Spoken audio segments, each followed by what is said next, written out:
सलग चौथ्या दिवशी बुलढाणा जिल्ह्यातील निम्म्याहून अधिक पेट्रोल पंपावरती इंधन उपलब्ध नव्हतं आणि त्यामुळे उर्वरित पंपांवरती 2-2 किलोमीटरच्या रांगा लागल्यात। मध्यरात्री पोलिसांच्या बंदोबस्तामध्ये इंधन विक्री करण्यात आली। एकीकडे प्रशासन म्हणतंय की टंचाई नाही, तर दुसरीकडे जिल्ह्यातील निम्म्याहून अधिक पेट्रोल पंपावरती इंधनाअभावी नो स्टॉकचे बोर्ड लागलेत।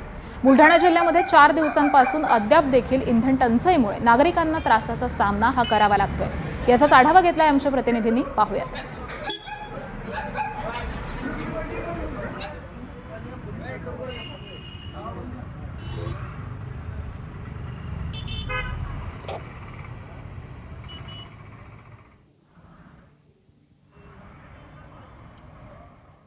इंधन टंचाईच्या अफवांमुळे बुलढाणा जिल्ह्यात अक्षरशः पेट्रोल पंपावर आपल्याला हाहाकार बघायला मिळतो आहे। खरं तर अनेक पेट्रोल पंपावर 2 किमीपर्यंत वाहनांच्या रांगा या इंधन भरण्यासाठी लागलेल्या आपल्याला बघायला दिसत आहे। आणि या ठिकाणी आपण जर का बघितलं, मी सध्या खामगाव शहरातील एका पेट्रोल पंपावर आहे। पेट्रोल पंपावर अक्षरशः टँकर हे खाली होतंय आणि टँकर ज्यावेळेस पेट्रोल हे टाकीत टाकतंय त्यावेळेसही मोठ्या प्रमाणात ग्राहकांची संख्या आपल्याला बघायला मिळत आहे। समोर जर का बघितलं तर दुचाकी असू देत, 4 चाकी असू देत, मोठ्या प्रमाणावर इंधन भरण्यासाठी या ठिकाणी रांगा लागलेल्या आहेत। आपल्या सोबत या पेट्रोल पंपचे मॅनेजर आहेत। दादा, काय म्हणाल, तुमच्याकडे किती स्टॉक आहे आणि दिवसभरात किती सेल झाले आहे? आमच्याकडे सकाळपासून 10,000 लिटर सेल झालेला आहे आणि आता आमच्याकडे ऑलओव्हर 12 आणि 5 17,000 लिटर माल आहे आणि उद्या पण 12,000 पेट्रोल येणार आहे।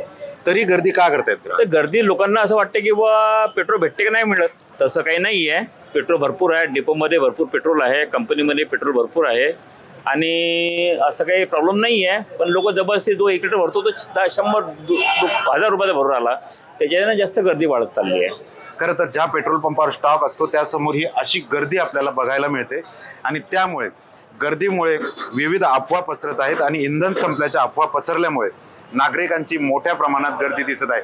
बुलढाण्यातील अनेक पेट्रोल पंपावर जवळपास 2 किलोमीटरपर्यंतच्या रांगा ह्या वाहनांच्या बघायला मिळत आहेत आणि त्यामुळे बुलढाणा जिल्ह्यातील इंधनाची जी काही परिस्थिती आहे याबद्दल बोलण्यासाठी जिल्हा प्रशासन तरी अद्याप समोर आलेलं नाहीये।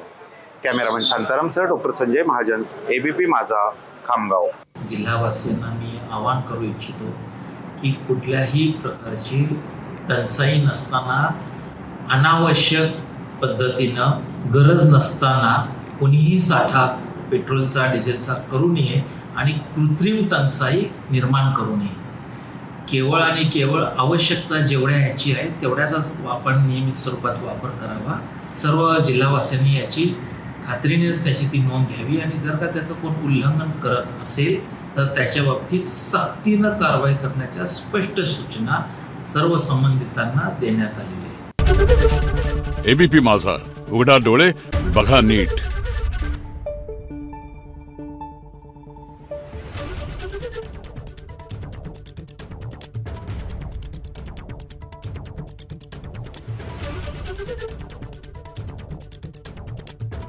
Thank you.